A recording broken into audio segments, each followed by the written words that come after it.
আজকের লেকচারে আমরা শুরু করব introduction of cash mapping. Cash মেমোরির ম্যাপিং কনসেপ্টটা পুরো আমরা এই লেকচারে তার বেসিক নিডসটা আমরা প্রথমে আমরা জানবো, যেটা অলরেডি আমরা ক্যাশ মেমোরি যখন পড়েছিলাম তখন তার একটা আইডিয়া নিশ্চয়ই ক্লিয়ার করেছি, কিন্তু আজকে আমরা বুঝবো যে ক্যাশ ম্যাপিং জিনিসটা কেন দরকার এবং কিভাবে করব, এবং যদি করে দিই তাহলে সিপিইউ কিভাবে সেটাকে আইডেন্টিফাই করবে। এই সব যাবতীয় ডিসকাশন কিন্তু আমরা এই লেকচারগুলোতে আমরা দেখবো।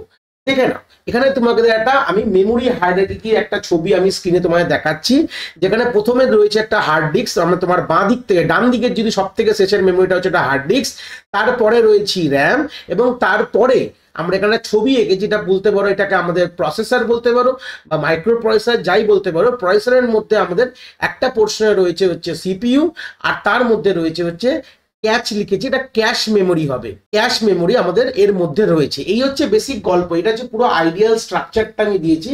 বাস বেসিক বলতে পারো এটাকে বলা হয় মেমোরি হায়ারার্কি। কেন রয়েছে আমাদের, যখন আমরা ক্যাশ মেমোরির কথা যখন বেসিক বলেছিলাম, ক্যাশ মেমোরি কি জিনিস তার বৃত্তান্ত জাস্ট একটা ডিটেলস একটা কনসেপ্ট যখন ক্লিয়ার করেছে, এটা আমাদের এই প্লেলিস্টেও রয়েছে। আমাদের এই যে প্লেলিস্ট চলছে কম্পিউটার অর্গানাইজেশন এবং আর্কিটেকচার, তারও কিন্তু প্লেলিস্টে আমাদের এই ভিডিওটা আমরা আছে যে ক্যাশ মেমোরি কেন দরকারিতা। তো সেই সূত্রে দাঁড়িয়ে দেখতে পাচ্ছ যে আমাদের প্রসেসরের মধ্যেই কিন্তু আমাদের যে ফার্স্ট লেভেল অফ ক্যাশটা কিন্তু আমাদের থাকে, এবং তার জন্য ক্যাশ তো রয়েছে প্রসেসরের মধ্যে। এবং তাছাড়া আমাদের কি রয়েছে, আমাদের রয়েছে র্যাম আছে, যেটাকে বলা হয় প্রাইমারি মেমোরি বা আমাদের মেন মেমোরি বলতে পারো। M/M লিখলাম মেন মেমোরি, আর তারপরে রয়েছে আমাদের সেকেন্ডারি মেমোরি বা হার্ড। এবার গল্পটা কি বলতে, এর পুরো আইডিয়াল স্ট্রাকচারটা আমরা বুঝবো যে ম্যাপিংটা দরকার কি। দেখো, দেখতে পাচ্ছ যে আমরা যখন একটু অপারেটিং সিস্টেমের যখন আমরা আইডিওলজি পড়েছিলাম তখন একটা জিনিস বুঝেছিলাম যে আমাদের হার্ড ডিস্কটাকে কিন্তু আমরা সার্টেন একটা বিটে আমরা ডিভাইড করে রাখি, এবং সেই তুলনায় আমাদের র্যামও কিন্তু একটা সার্টেন বিটে আমাদের ডিভাইড করা থাকে, এবং আমাদের ক্যাশ মেমোরিও কিন্তু একটা সার্টেন একটা স্লটে একটা ডিভাইড থাকে। ডিভাইডেড গল্পগুলো আমরা যত এগাবো তত আমরা ডিটেলসে দেখবো, চিন্তার বিষয় নেই। এখানে মেন কথাটা কি রয়েছে, এটা আমরা বেসিক্যালি জানতাম যে ক্যাশের ওয়ার্কিং প্রিন্সিপাল কি।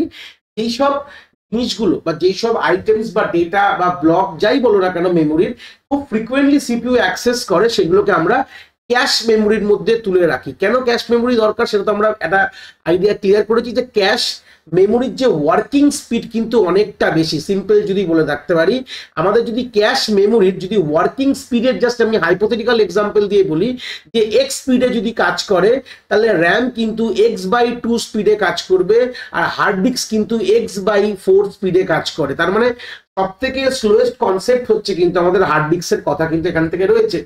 তো অবভিয়াসলি সিপিইউ কিন্তু ডাইরেক্টলি কিন্তু ইন্টারঅ্যাক্ট কিন্তু হার্ড ডিস্কের সাথে করে না, কারণ সিপিইউ যে ওয়ার্কিং ক্যাপাসিটি এটা কিন্তু টেন্স টু আমি বলবো এক্সই বলবো, মানে সিপিইউ এক্সে কাজ করতে পারে, এক্স স্পিডে কাজ করতে পারে।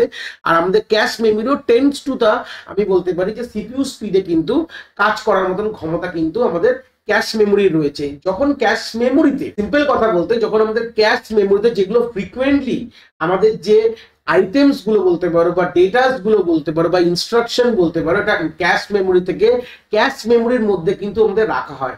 নিয়ে কি কোথা থেকে আসা হয়, মেন মেমোরি থেকে নিয়ে আসা হয়, নিয়ে এসে কোথায় রাখা হয়, ক্যাশ মেমোরির মধ্যে।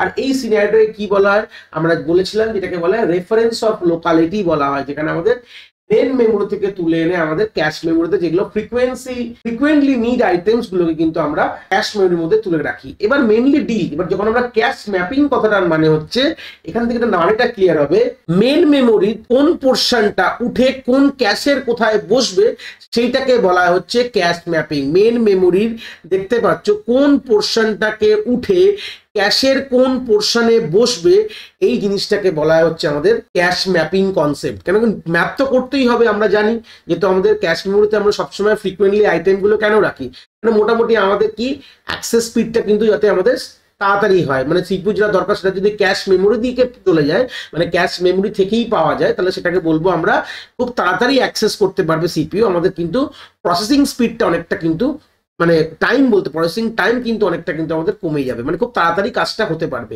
আমাদের কি করতে হয়, তাহলে বুঝলাম যে আমাদের মেন মেমোরির পোর্শনগুলো আমাদের ক্যাশ মেমোরির মধ্যে রাখতে হয়। এই যে কোন পোর্শনের মেমোরি কোথায় গিয়ে বসবে সেইটাকেই আমরা ক্যাশ ম্যাপিং বলে কিন্তু মোটামুটি বুঝি। এখানে হার্ড ডিস্কের কোনো গল্প আসে না যখনই আমরা ক্যাশ ম্যাপিং এর রেসপেক্টে কথা বলি। আমি মেমোরি অর্গানাইজেশনটাকে বোঝানোর জন্য আমি হার্ড ডিস্কের ছবিটা লিখেছি, কিন্তু হার্ড ডিস্কের কোনো কিন্তু এখানে কোনো কাজ নেই, কেন কি আমরা ক্যাশের সাথে সবসময় মেন মেমোরির মেনলি ডিলিং হয়, মানে ক্যাশের ভেতরে যে জিনিসগুলো থাকে সেটা কিন্তু মেন মেমোরি থেকে আসে, কখনো হার্ড ডিস্ক থেকে কোনোদিন কিন্তু ক্যাশ মেমোরির মধ্যে আসে না। ঠিক আছে, ক্যাশ মেমোরি এই মেন মেমোরিতে সবসময় হার্ড ডিস্ক থেকে আমাদের আসে হচ্ছে মেন মেমোরি, মেন মেমোরি থেকে যায় হচ্ছে ক্যাশে, ক্যাশ থেকে যায় হচ্ছে সিপিইউ থেকে। অনেক সময় যদি যেটা সিপিইউ নিডস সেটা যদি ক্যাশ থেকে পাওয়া যায় তাহলে বলা হয় ক্যাশকে হিট করা হয়েছে, আর যদি যেটা সিপিইউ নিডস সেটা যদি ক্যাশে না পাওয়া যায় সেটাকে মেন মেমোরিতে গিয়ে খুঁজতে হবে, সেটাকে বলা হয় ক্যাশ মিস। এই কনসেপ্টগুলো তো মোটামুটি ক্যাশ মেমোরিতেই আমরা আইডিয়াটা ক্লিয়ার করে নিয়েছি। ঠিক আছে, সময়টা লাগে, যেটা অ্যাক্সেস টাইমটা আমরা মোটামুটি বুঝে গেছি। এখান থেকে দাঁড়িয়ে এবার আমরা বুঝবো যে কোন পোর্শনটা কিভাবে ম্যাপ হচ্ছে এবং এই ম্যাপিং করার পর সিপিইউ কিভাবে ওটাকে অ্যাক্সেস করছে, এই জিনিসগুলো কিন্তু আমরা এই ক্যাশ ম্যাপিং এর কনসেপ্টে কিন্তু আমরা দেখব। প্রথমে আমরা এই ভিডিওতে আর কি দেখবো যে ক্যাশ ম্যাপিং কত ধরনের হচ্ছে। ক্যাশ ম্যাপিং যে টেকনিক গুলো সেটা টোটালি তিনখানা টেকনিকে কিন্তু মেজরলি ডিভাইড করা হয়েছে। ফার্স্ট এরটা হচ্ছে ডাইরেক্ট ক্যাশ ম্যাপিং, সেকেন্ডটা হচ্ছে ফুল অ্যাসোসিয়েটিভ ক্যাশ ম্যাপিং, আর 3 নম্বরটা হচ্ছে সেট অ্যাসোসিয়েটিভ, বা এটাকে বলা হয় কে ওয়ে সেট অ্যাসোসিয়েটিভ অনেক সময় বলা হয়। কে ওয়ে সেট অ্যাসোসিয়েটিভ অনেক সময় অনেক বইতে অনেক নোটসে তোমরা কিন্তু এইভাবে দেখতে পারো। তো আমরা এক একটা পরের ভিডিওস গুলোতে আমরা এক একটা ম্যাপিং টেকনিক কিন্তু শিখবো, চিন্তার বিষয় নেই।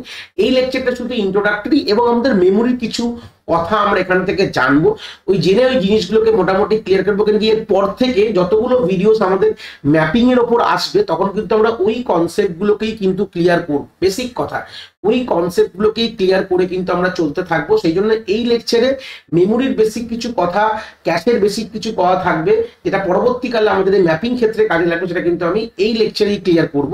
তারপরে আমরা জাস্ট পরের লেকচার থেকে আমরা ম্যাপিং টেকনিক গুলো দেখবো, কিভাবে ম্যাপ হচ্ছে এবং তার অ্যাডভান্টেজেস এন্ড ডিসঅ্যাডভান্টেজেস গুলো কিন্তু আমরা ডিসকাস করবো। তাহলে চলে আসি এই ছবিটাকে বেসিক দেখলে তাহলে জিনিসটা আমরা বুঝতে পারবো। ছবিটা তোমাদের স্ক্রিনে প্রেজেন্ট করেছি, এই ছবিটাকে ভালো করে বুঝবো, কেন কি এই ছবিটার ভিত্তিতেই আমি এর পর থেকে তিনখানা ক্যাশ ম্যাপিং টেকনিকই দেখাবো। তাহলে এই ছবিটা যদি এই আজকের লেকচারে প্রথম লেকচারটাই তোমরা ইন্ট্রোডাকশন অফ ক্যাশ ম্যাপিং এ বুঝে যাও, মেমোরির কিছু টার্মস এন্ড টেকনোলজিস, তাহলে তোমরা কিন্তু পরের দিকে কিন্তু এই ম্যাপিং এ এই টার্মস গুলো বা এই কনসেপ্ট গুলো তোমাদের কিন্তু কোনো রকম কোনো গল্প বা কোনো রকম কোনো প্রবলেম হবে না। তো সেই সূত্রে আমরা প্রথমে দেখতে পাচ্ছ আমরা বাঁ দিকে আমাদের সব থেকে লেফট হ্যান্ড সাইডে আমাদের রয়েছে কি সিপিইউ রয়েছে, মাঝখানে আমাদের ক্যাশ রয়েছে, এরপর হচ্ছে আমাদের র্যাম রয়েছে। আলটিমেটলি কি বলেছিলাম যে র্যামের থেকে আমাদের ক্যাশে গিয়ে রাখাটাকেই ক্যাশ ম্যাপিং বলা, মানে কোন পোর্শনটা মানে মেন মেমোরির কোন পোর্শনটা ক্যাশে কোন পোর্শনে বসছে এটাকেই ক্যাশ ম্যাপিং বলা হয়, সিম্পল।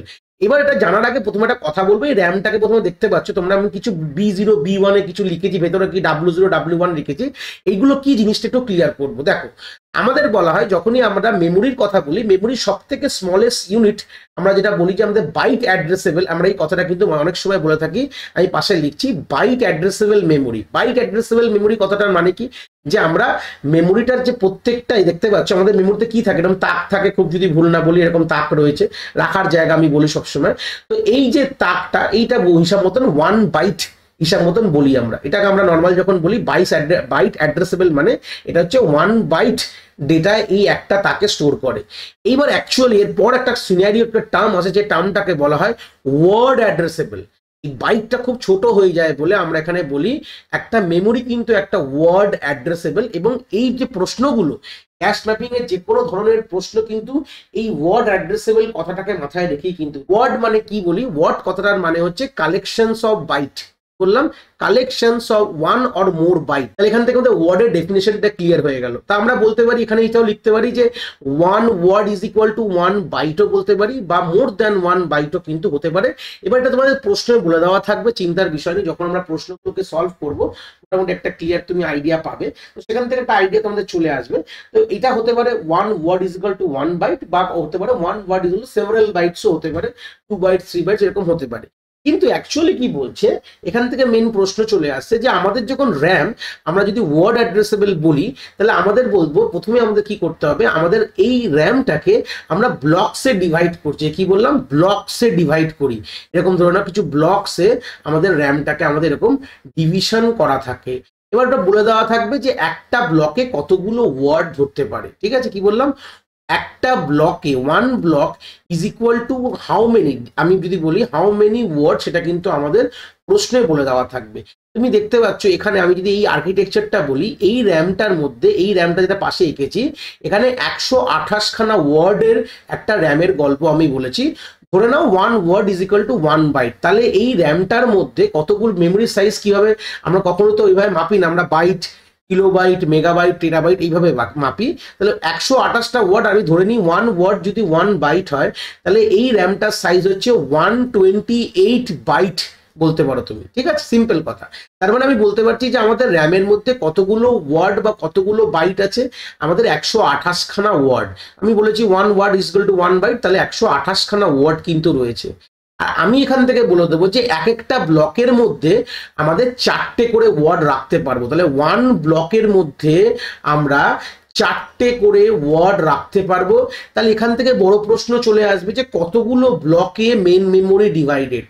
তাহলে মেন মেমোরি ডিভাইড করতে গেলে কিভাবে বার করবে, আমাদের টোটাল কতগুলো ব্লক উই ডোন্ট নো। আমরা জানি যে একটা ব্লকে 4টে ওয়ার্ড থাকবে, টোটাল কতগুলো আমাদের ওয়ার্ড আছে 128টা বলে দেওয়া রয়েছে।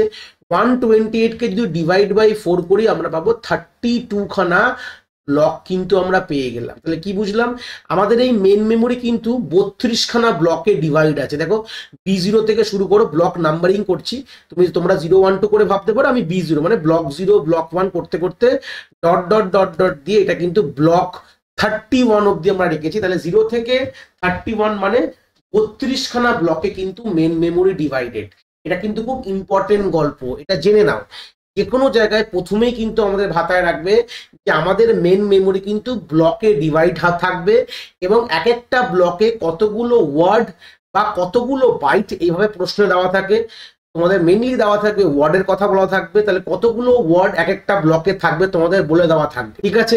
তাহলে তোমরা এখান থেকে সিম্পল তোমার টোটাল তো বলেই দেবে যে আমাদের র্যামটা হচ্ছে 128 ওয়ার্ডের র্যাম, সিম্পল কথা। তা সেই সূত্রে কতগুলো তোমাদের থাকবে তোমরা এখান থেকে পেয়ে যাবে, কতগুলো ওয়ার্ড এক একটা ব্লকে থাকবে বলে দেওয়া থাকবে, কতগুলো ব্লক তোমরা বার করে নিলে, সিম্পল গল্প এইভাবে ক্লিয়ার হয়ে গেল।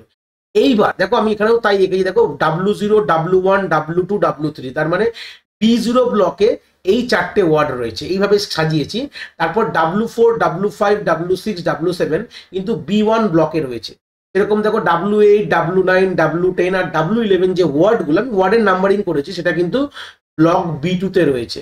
সিমিলারলি W11 12 13 14 15 কিন্তু B3 তে, এইভাবে কিন্তু লাস্টের দেখো যে B31 যে ব্লকটা আছে সেখানে দেখো W125, এখানে হচ্ছে 120, সরি এটা 124 হবে, লিখতে ভুল হয়ে গেছে, 124 125 126 এবং 127 কিন্তু আমাদের এখানে মতন আমাদের টোটাল যে লাস্ট যে 4টে ব্লক কিন্তু আমাদের ব্লক নাম্বার 4টে ওয়ার্ড কিন্তু আমাদের ব্লক নাম্বার 31-এ কিন্তু রয়েছে। এইভাবেই কিন্তু মেমোরির আর্কিটেকচারাল লেআউট হয়।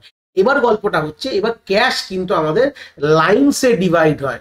দেখো মেন মেমোরিকে আমরা ব্লকে ডিভাইড করি, এই টার্মস গুলো ভুলবে না, আর ক্যাশ কিন্তু আমাদের লাইনসে ডিভাইড হয়ে যায়। মানে গল্পটা একই হয় যে 1 block size is equal to 1 line size, ঠিক আছে। এখানে কি লিখবো, 1 block size BS is equal to 1 line size. মানে এরকম যদি হয়, সিম্পল বলছি যে এক একটা ব্লকে যদি 4টে করে ওয়ার্ড ধরতে পারো, তাহলে সিমিলারলি এক একটা লাইনে কিন্তু আমরা 4টে করে ওয়ার্ড ধরতে পারবে। এই হচ্ছে বেসিক গল্প। আর তোমাদের এখানে বলে দেওয়া থাকবে যে টোটাল অ্যামাউন্ট অফ ক্যাশে কতগুলো ওয়ার্ড অ্যাকোমোডেট হতে পারে। আমি বললাম 16 খানা ওয়ার্ড অ্যাকোমোডেট হতে পারে, মানে 16 খানা ওয়ার্ড। কেন অলওয়েজ জানো যে ক্যাশ মেমোরির সাইজ কিন্তু অনেক ছোট হয় তুলনামূলক আমাদের র্যাম এবং হার্ড ডিস্ক থেকে, অনেক ছোট। যত ক্যাশের মানে বড় হবে তত আমাদের কম্পিউটারের দাম অনেক বেড়ে যাবে। তো সেই সূত্রে গেলে ক্যাশের মধ্যে আমাদের 16টা ওয়ার্ড আছে। এখান থেকে তোমরা নাম্বার অফ লাইনস ক্যালকুলেট করতে পারো, কোনো অসুবিধা নেই। আমরা জানি এটা বলে দেওয়া রয়েছে 1 block size is equal to 1 line size, বা উল্টো ধরো এক একটা লাইনসের সাইজ, এই এক একটা লাইন যেটা বললাম, এই লাইন মানে মনে মনে ভাবতে পারো ব্লকই ভাবতে পারো, বাট ক্যাশের জন্য আমরা এই ব্লকটাকে বলি লাইন বলা হয়। তো এক একটা লাইনের মধ্যে আমি 4টে করে ওয়ার্ড রাখতে পারি, তাহলে হিসাব মতন 16টা ওয়ার্ডের র্যাম। তাহলে কি 16/4 করলে কি পাবো, কাটাকুটি করলে আমরা এখানে 4টে লাইন পেয়ে যাবো। মানে দেখো আমাদের ক্যাশের মধ্যে 4খানা লাইন থাকবে, L0 L1 L2 L3, একদম প্রশ্নে ক্লিয়ার হয়ে যাবে। তোমার টোটাল নাম্বার অফ ওয়ার্ডস একটা র্যামে, একটা ক্যাশ মেমোরিতে কতগুলো, মানে ম্যাক্সিমাম ক্যাপাসিটি বলতে পারো, কতগুলো ওয়ার্ড ধরতে পারে এক একটা আমাদের ক্যাশ মেমোরির মধ্যে, সেটা বলে দেওয়া রয়েছে 16খানা ওয়ার্ড। আর তোমরা জেনে গেছো যে এক একটা লাইনের সাইজ হচ্ছে এক একটা ব্লকের সাইজ, মানে সাইজ বলতে গেলে কি এক একটা ব্লকে কতগুলো ওয়ার্ড বা এক একটা লাইনে কতগুলো ওয়ার্ড ধরতে পারে সেই তার ক্ষমতা বলে দেওয়া হয়েছে। সেটা অলরেডি সবসময় ইকুয়াল হয় না, ইকুয়াল না হলে তো হবে না, কারণ হিসাব মতন কি আমরা কিন্তু এক একটা ব্লককে এইভাবে তুলে এনে এক একটা ক্যাশে বসাই, আমরা কিন্তু ইন্ডিভিজুয়াল ওয়ার্ড গুলোকে তুলে এনে বসাবো না, আমরা এক একটা পুরো ব্লককে তুলবো, তুলে এনে আমরা ক্যাশের মধ্যে বসিয়ে দেবো। হয় আমরা B0 কে বসাবো, তাহলে আমরা B1 কে বসাবো, নয় B2 ব্লককে বসাবো, নয় B3 ব্লককে বসাবো। এইভাবে একটা ব্লককে তুলে তুলে আমরা কিন্তু ক্যাশ মেমোরির যে লাইনের মধ্যে বসাতে হয়। তার মানে গল্পটা এটা বুঝতেই পারছো, দুটো সাইজ তো সমান হতে হবে, ঠিক আছে? ওর ব্লক সাইজ আর লাইন সাইজ ইকুয়াল না হলে নষ্ট হবে, জায়গা নষ্ট হবে। এই যে জায়গাটা নষ্ট হয় যদি সমান না হতো আর জায়গা নষ্ট হতো, এটা অপারেটিং সিস্টেমে তোমরা একটু হলেও হয়তো পড়াশোনা করেছো, যদি আইডিয়া থাকে, এটাকে বলা হয় ইন্টারনাল ফ্র্যাগমেন্টেশন, কথাটা বলা হয়, ঠিক আছে? এটা জাস্ট আইডিয়া দিলাম, এখানে কাজে লাগবে না, বাট এটা গল্প বললাম। তো এই জন্য যাতে এই প্রবলেমটা না হয় কোনোভাবে, এই জন্য আমাদের কি হয়েছে, ব্লক সাইজ আর লাইন সাইজ কি ইকুয়াল করে দেওয়া হয়েছে। তো লাইন তুমি যদি ব্লক সাইজ তোমাকে বলে দেয় তাহলে তুমি লাইন সাইজও পেয়ে গেলে। তো সিম্পল, তোমার টোটাল যতগুলো ওয়ার্ড থাকবে তুমি যদি সেটা দিয়ে 4 দিয়ে ডিভাইড করলে তুমি কি পেয়ে যাবে, কতগুলো লাইন আছে পেয়ে যাবে। এই জিনিসগুলো আমি ক্লিয়ার করে দিলাম। লাইন কাকে বলে, ব্লক কাকে বলে, এই এক একটা ব্লকে এতগুলো ওয়ার্ড থাকবো, পুরো ব্লকটা এসে এতে বসবে, কিভাবে বসবে, কোন ব্লকটা কোন এতে বসবে, কোন ক্যাশের কোন পজিশনে বসবে, এইগুলো তো আমরা ইন্ডিভিজুয়াল ম্যাপিং টেকনিকে ক্লিয়ার করবো। এটা নিয়ে এখন মাথা ব্যথা হয়ে লাভ নেই, ঠিক আছে? এখন আমরা দেখলাম, এইটুকুনি বুঝলাম যে আমাদের কিন্তু আলটিমেটলি র্যামের এক একটা ব্লক কিন্তু উঠে আমাদের ক্যাশের এক একটা লাইনের মধ্যে বসে। আমরা বলে গেলাম যে ব্লক সাইজ আর লাইন সাইজ কিন্তু ইকুয়াল হবে, এই জিনিসটা আমরা এখান থেকে জাস্ট ক্লিয়ার করলাম, ঠিক আছে? লাইন কাকে বলে, ক্যাশকে আমরা ডিভাইড করছি, সেই ডিভিশন গুলোকে বলা হয় লাইন। মেন মেমোরিকে ডিভাইড করি, ব্লকসে ডিভাইড করি, আর ব্লক গুলো কি, ব্লকের মধ্যে কি থাকে, ওয়ার্ড, মানে বলতে পারো সেই বাইট বলতে পারো। যদি 1 word is equal to 1 byte হয়ে যায় তাহলে বলতে পারো এখানে বাইট রয়েছে, মানে B0 বাইট, B1 বাইট, এভাবে বাইট রাখা রয়েছে। আমি সিম্পলসিটির জন্য আমি বলে দিলাম, জিনিসগুলো সব ক্লিয়ার করে দিলাম। এবার আমরা পরের লেকচার থেকে যে কোন ব্লকটা এসে কোন লাইনে বসবে, এখান থেকে একটা প্রশ্নটা মনে জাগিয়ে দিই, কোন ব্লকটা গিয়ে র্যামের কোন ব্লকটা গিয়ে ক্যাশের কোন লাইনে বসবে, ঠিক আছে? প্রশ্নটা ফের বলছি, র্যামের কোন ব্লকটা গিয়ে ক্যাশের কোন লাইনে বসবে, এটার জন্যই কিন্তু 3টে ম্যাপিং টেকনিক আমরা দেখবো। ফার্স্ট একটা ডাইরেক্ট ম্যাপিং, তারপর একটা হচ্ছে ফুললি অ্যাসোসিয়েটিভ ম্যাপিং, তারপরটা হচ্ছে সেট অ্যাসোসিয়েটিভ ম্যাপিং। এক একটা ইন্ডিভিজুয়াল লেকচারের পরের যে লেকচারস গুলো আসবে, এক একটা ইন্ডিভিজুয়াল লেকচারে কিন্তু আমরা এই কনসেপ্ট গুলোকে ক্লিয়ার করবো। তো এই ছিল basic introduction of cash mapping. আশা করি কনসেপ্টটা খুব এখান থেকে তোমরা ভালো করে বুঝতে পেরেছো। যদি ভিডিওটা ভালো লেগে থাকে অবভিয়াসলি একটি লাইক করো, আর বন্ধু বান্ধবের সাথে শেয়ারও করো যাদের সত্যিই দরকার এরকম ভিডিওর। আর হ্যাঁ, অবভিয়াসলি চ্যানেলে নতুন হলে চ্যানেলটাকে সাবস্ক্রাইব করে দিও এবং বেল আইকনটিকেও প্রেস করে দিও, তাহলে এরকম নতুন নতুন ভিডিওর নোটিফিকেশন তোমরা সবার আগে পেয়ে যাবে। তোমাদের এক একটি লাইকে আমি অনেকটি মোটিভেশন পাই, আমি ফিউচারে এরকম ভিডিও আরো তোমাদের যেগুলো দরকার আমি অবভিয়াসলি নিয়ে আসার প্রচেষ্টা রাখি। তোমাদের যদি কোথাও কোনো ডাউটস হয় তাহলে ভিডিওর কমেন্ট সেকশনে অবভিয়াসলি আমাদের জানাতে পারো, আমি সেইগুলোর সমাধান অবভিয়াসলি করার চেষ্টা করব। তোমাদের যদি মনে হয় স্পেশাল কোনো টপিক আছে যেটা নিয়ে ভিডিও বানালে তোমাদের সুবিধা হবে, সেটাও তোমরা আমায় জানাতে পারো এই ভিডিওর কমেন্ট সেকশনে লিখে। অবভিয়াসলি চেষ্টা করব ফিউচারে সেই টপিকগুলোকে নিয়ে ভিডিও বানানোর কথা। সবাই ভালো থেকো, আর হ্যাঁ, আবার দেখা হচ্ছে নতুন একটি ভিডিওর সাথে।